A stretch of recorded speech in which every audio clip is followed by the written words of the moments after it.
Price the lord. ದೇವರ ಪರಿಶುದ್ಧವಾದ ನಾಮಕ್ಕೆ ಸ್ತೋತ್ರವಾಗಲಿ. ದೇವರು ಈ ಮುಂಜಾನೆ ಜಾಬದಲ್ಲಿ ಪ್ರಾರ್ಥನೆ ಮಾಡುವಾಗ ಈ ವಾಕ್ಯವನ್ನು ತಿಳಿಸಿದರು. ಹಲ್ಲೆಲೂಯ. ದೇವರ ನಿಮ್ಮನ್ನು ಮರೆತು ಹೋಗಿಲ್ಲ. ಹಲ್ಲೆಲೂಯ. ಇಲ್ಲೊಂದು ವಾಕ್ಯ ಓದೋಣ. ಲೂಕ ಬರೆದ ಸುವಾರ್ತೆ 1ನೇ ಅಧ್ಯಾಯ 7ನೇ ವಚನ. ಆದರೆ ಎಲಿಸಬೆತಳು ಬಂಜಿ ಆದದರಿಂದ ಅವರಿಗೆ ಮಕ್ಕಳಿರಲಿಲ್ಲ. ಇದು ಅಲ್ಲದೆ ಅವರಿಬ್ಬರು ದಿನ ಹೋದವರು ಆಗಿದ್ದರು. ಹಲ್ಲೆಲೂಯ. ಏನಾಗಿದ್ರು ಅವರು? ದಿನ ಹೋದವರಾಗಿದ್ದರು. ಇದು ಮಕ್ಕಳ ಇಲ್ಲದಂಥ ಸ್ತ್ರೀ ಆಗಲಿ ಪುರುಷನಾಗಲಿ ನಿಮ್ಮೊಟ್ಟಿಗೆ ದೇವರು ಮಾತಾಡ್ತಾ ಇದ್ದಾನೆ. ಹಲ್ಲೆಲೂಯ. ವಾಕ್ಯವನ್ನು ಇಟ್ಟು ದೇವರು ಮಾತಾಡ್ತಾ ಇದ್ದಾನೆ. ಹಲ್ಲೆಲೂಯ. ಅವರಿಬ್ಬರು ದಿನ ಹೋದವರು ಆಗಿದ್ದರು. ಆದರೂ ಅವರೇನಾಗಿದ್ದರು? ನೀತಿವಂತರಾಗಿದ್ದರು. ಹಲ್ಲೆಲೂಯ. ಅವರನ್ನು ದೇವರು ಆಶೀರ್ವಾದ ಮಾಡಿದರು. ಏನು ಆಶೀರ್ವಾದ ಮಾಡಿದರು? ಮಗುವನ್ನು ಕೊಟ್ಟಿದ್ರು. ಹಲ್ಲೆಲೂಯ. ಅದೇ 13ನೇ ಅಧ್ಯಾಯದಲ್ಲಿ ನೋಡೋಣ.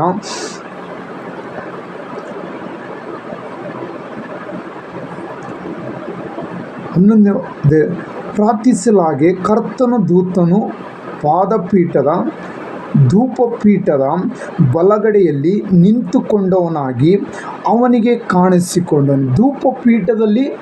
ಧೂಪಪೀಠದ ಬಲಗಡೆಯಲ್ಲಿ ದೇವದೂತನು ನಿಂತಿರುವುದು ಅವನಿಗೆ ಕಾಣಿಸಿಕೊಂಡನು. ಹಲ್ಲೆಲೂಯ. ಯೇಸು ಕ್ರಿಸ್ತನ ದೂತನು ಎಲಿಸಬೆತಳ ಗಂಡಾದ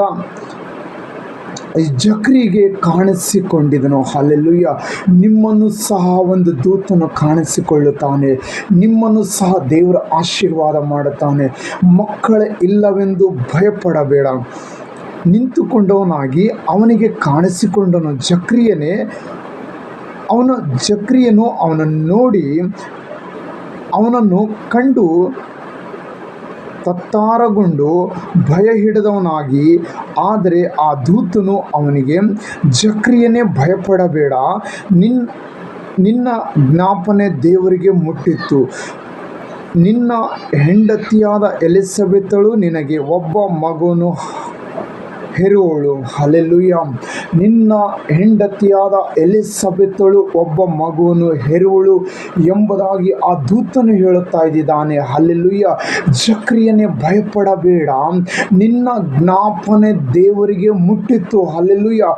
ನೀನು ಎಷ್ಟೇ ವರ್ಷದಿಂದ ಮಕ್ಕಳಿಲ್ಲವಲ್ಲ ದೇವರೆಂದು ಪ್ರಾರ್ಥನೆ ಮಾಡುತ್ತಾ ಇರ್ಬೋದು, ನಿನಗೆ ಉತ್ತರ ಸಿಕ್ಕಿല്ലെಂದು ಭಯಪಡಬೇಡ. ಇಲ್ಲಿ ನಿನ್ನ ಯಜಮಾನರಿಗೆ ಹೇಳ್ತಾ ಇದ್ದಾರೆ, ನಿನ್ನ ಜ್ಞಾಪನೆ ದೇವರಿಗೆ ಮುಟ್ಟಿತ್ತು. ಹಲ್ಲೆಲೂಯ.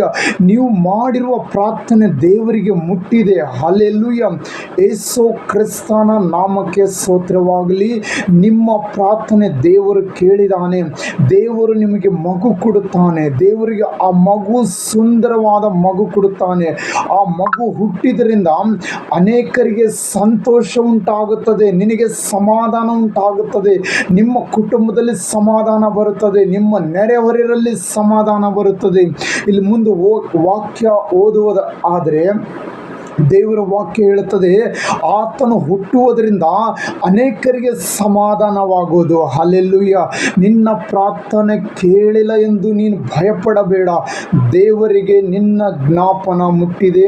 ದೇವರು ನಿನ್ನ ಪ್ರಾರ್ಥನೆ ಕೇಳಿದಾನೆ. ನೀನು ಕೇಳಿರುವ ಮಗು ದೇವರು ಒದಗಿಸಿಕೊಡುತ್ತಾನೆ. ಹಲ್ಲೆಲೂಯ.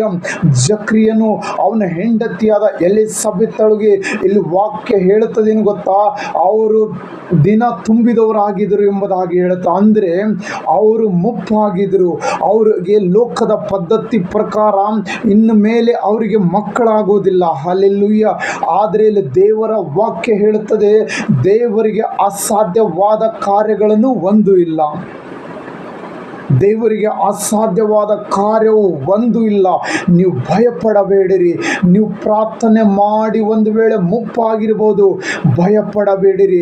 ಎಲಿಸಬೆತಳಿಗೆ ದೇವರು ತಲೆ ಎತ್ತುವಂತೆ ಮಾಡಿದನು. ಆಕಿನ ಬಂಜಿತನವನ್ನು ತೆಗೆದುಹಾಕಿರುವ ಯೇಸು ಜೀವವಾಗಿದೆ. ಆತನ ವಾಕ್ಯವು ಜೀವವಾಗಿದೆ. ಯೇಸು ಸ್ವಾಮಿ ಜೀವವಾಗಿದ್ದಾನೆ.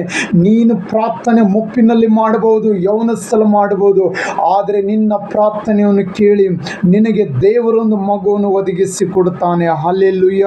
ದೇವರು ನಿನಗೆ ಮಗು ಒದಗಿಸಿ ಕೊಡುತ್ತಾನೆ. ನೀನು ಭಯಪಡಬೇಡ. ನಿನ್ನನ್ನೇ ದೇವರು ಮಾತಾಡ್ತಾ ಇದ್ದಾನೆ. ಹಲ್ಲೆಲೂಯ. ಈ ವಾಕ್ಯ ಕೇಳುವರಂತ ನೀವು ಪ್ರತಿಯೊಬ್ಬರು ತೀರ್ಮಾನ ಮಾಡಬೇಕು.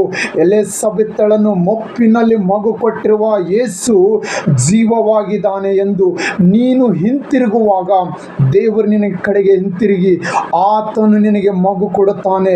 ಅಲ್ಲಿ ಇಲ್ಲಿ ಹಾಸ್ಪಿಟಲ್ಗೆ ಹೋಗೋದು ವ್ಯರ್ಥವಾಗಿದೆ. ಅಲ್ಲಿ ಇಲ್ಲಿ ತಿರುಗಾಡೋದು ವ್ಯರ್ಥ. ನೀನು ದೇವರ ಸನ್ನಿಧಿಯಲ್ಲಿ ಕೂತುಕೊಂಡು ನೀನು ಬೇಡಿಕೊಳ್ಳುವುದಾದರೆ ನಿನಗೆ ಯಾವ ಮೇಲಿಗೂ ಕೊರತೆ ಇಲ್ಲ.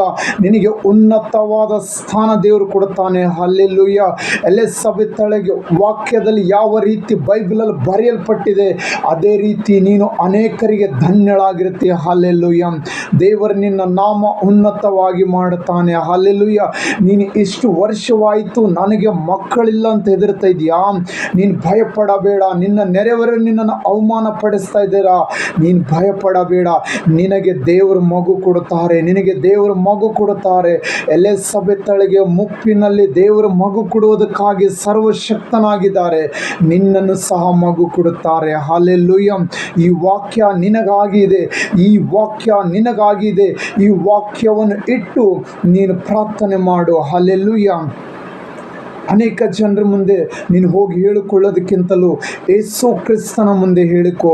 ಆತನು ನಿನ್ನ ಅಗತ್ಯ ಪೂರೈಸುತ್ತಾನೆ.